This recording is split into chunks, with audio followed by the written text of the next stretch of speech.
नमस्कार दोस्तों, एक और नए लेक्चर में आप लोगों का स्वागत है। KVS PRT 2022 के अंतर्गत ये 15वां लेक्चर है और इसके सिलेबस का एक बहुत ही इंपॉर्टेंट पॉइंट है जिससे एक क्वेश्चन आएगा एटलीस्ट, और वो पक्का आएगा।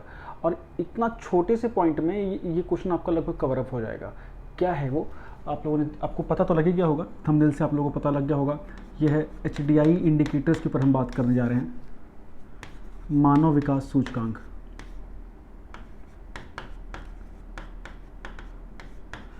मतलब देखिए, KVS का अगर आप सिलेबस देखेंगे ना तो उसमें उसका महत्व आपको समझ में आ जाएगा कि एक्चुअल में जो केंद्रीय विद्यालय संगठन है वो चाहता क्या है बच्चे से।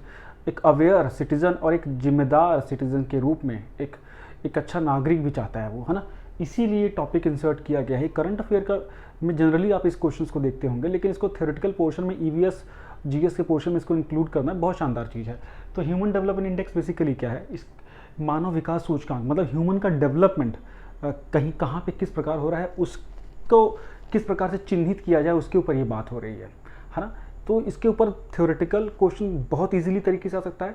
इसमें जो करंट अफेयर का क्वेश्चन आता है कि हर साल ये इंडेक्स निकलता है, इसकी सूची बनती है और ये सूची बनाता है United Nation Development Programme UNDP। तो पहला क्वेश्चन तो ये हो गया कि ये HDI के जो इंडेक्स कौन जारी करता है, UNDP, United Nation Development Programme, संयुक्त राष्ट्र विकास प्रोग्राम या कार्यक्रम, सॉरी। ये इस संगठन की स्थापना हुई थी 1965 से। तो इस इंडेक्स के अलावा वो जेंडर गैप इंडेक्स भी जारी करता है, लैंगिक अंतराल विश्व में कितना है मेल फीमेल में, है ना, उसके ऊपर भी इंडेक्स जारी करता है किस देश में कितना है। तो ये जो सूचकांक है अपने आप में किसी भी देश के विकास का सूचक हो सकता है, वास्तविक विकास का सूचक हो सकता है। इस पे क्वेश्चन आते हैं, आप नोट डाउन प्लीज़ करते रहिएगा। बहुत से बच्चे बोलते हैं सर लिखा कीजिए या हमको PDF दिया कीजिए, इतना मेरे बस का नहीं है, खुद से भी कलम उठा के आपको लिखना पड़ेगा। आश्चर्य होता है कि जब बच्चे को ये लगता है कि शायद ये हमारी ड्यूटी है मुझे पढ़ाने वाले की कि वो सब कुछ आपको परोस के दे थाली में, लेकिन खुद से कलम नहीं चलानी। बीत जाएंगे साल पे साल, नहीं बनेगी बात। सच्चाई यही है, कड़वी बात लगेगी लेकिन सच्चाई यही है। लिखने की आदत डालिए प्लीज़, है ना। तो मानव विकास सूचकांक जो है ये एक वास्तविक रूप से किसी भी स्टेट में, किसी भी नेशन में किस प्रकार से डेवलपमेंट हुआ है उसकी बात करता है। बंद हाथों के विकास की बात नहीं की जा रही है, कागजी विकास की बात नहीं की जा रही है। एक ऐसा डेवलपमेंट जिसमें ह्यूमन वैल्यूज से लेके ह्यूमन राइट्स सब कुछ इम्प्रूव हुए हों और वास्तविक रूप से कहा जा सके कि एक इंसान का डेवलपमेंट हुआ है। अब किसी को कैद में आप रख के उसे चाहे सोने से तौल रहे हैं, वो डेवलपमेंट नहीं माना जा सकता। कोई देश बहुत ज़्यादा फैसिलिटीज़ प्रोवाइड करता है, बहुत हेल्थ फैसिलिटीज़ बहुत अच्छी हैं, लेकिन वहाँ की लाइफ एक्सपेक्टेंसी अच्छी नहीं है, वहाँ पे एजुकेशन अच्छी नहीं है, तो चीज़ें बदल जाएंगी। इसी के आधार पे 1990 में, है ना, इस इंडिकेटर की शुरुआत हुई, इस सूचकांक को बनाने की शुरुआत हुई, है ना। ये सूचकांक 1990 से बनना शुरू हुआ और इसका ये जो ब्रेन चाइल्ड था, ये महबूबुल हक, एक पाकिस्तान के एक बहुत प्रसिद्ध अर्थशास्त्री थे, और फिर भारत के अमर्त्य सेन, इन दो लोगों का बड़ा योगदान माना जाता है और इनके कंसेप्ट के हिसाब से ही ये इंडिकेटर मानव विकास सूचकांक जारी किया गया। तो एक क्वेश्चन तो ये भी हो गया, 1990 से होता है, ये भी क्वेश्चन हो गया। इसमें पूरी दुनिया के देशों को अंकों के आधार पर रैंकिंग प्रदान की जाती है कि कौन सा देश किस रैंकिंग पे है मानव के विकास के ऊपर। अब इसमें जो मेन चीज़ है, हाँ देखो, इस पॉइंट को थोड़ा समझ लो। मैंने ये थोड़ा समझाने के लिए लिखा था कि मानव विकास सूचकांक क्या है। किसी भी देश के सामाजिक और आर्थिक विकास को मापने का एक पैमाना, रियलिटी में वहाँ का सोशल स्टेटस कैसा है और इकोनॉमिक स्टेटस कैसा है। जहाँ का ये दोनों चीज़ इंप्रूव रहेंगी, अच्छी रहेंगी, वो रियल डेवलपमेंट होगा, है ना। विकास तो चीन में भी है, डेवलपमेंट तो चीन में भी है। क्या है वहाँ पे लोगों को आज़ादी? क्या उस डेवलपमेंट को यूज़ कर सकते हैं? फोर्स्ड ह्यूमन लेबर का यूज़ करके दुनिया में बहुत बड़ा मैन्युफैक्चरर हब तो बन गया है चीन, लेकिन वहाँ की असलियत आप लोग समझ रहे होंगे। अब देखिए, इसके अंतर्गत 3 बड़े इंडिकेटर्स हैं जिसके ऊपर काम होता है। ये इसके पैमाने हैं मुख्य रूप से। मानव विकास सूचकांक के प्रमुख पैमाने कौन से हैं? जीवन प्रत्याशा, एजुकेशन, वहाँ शिक्षा कैसी है और वहाँ के लोग कितना कमाते हैं, दैट्स ऑल, कितना कमाते हैं।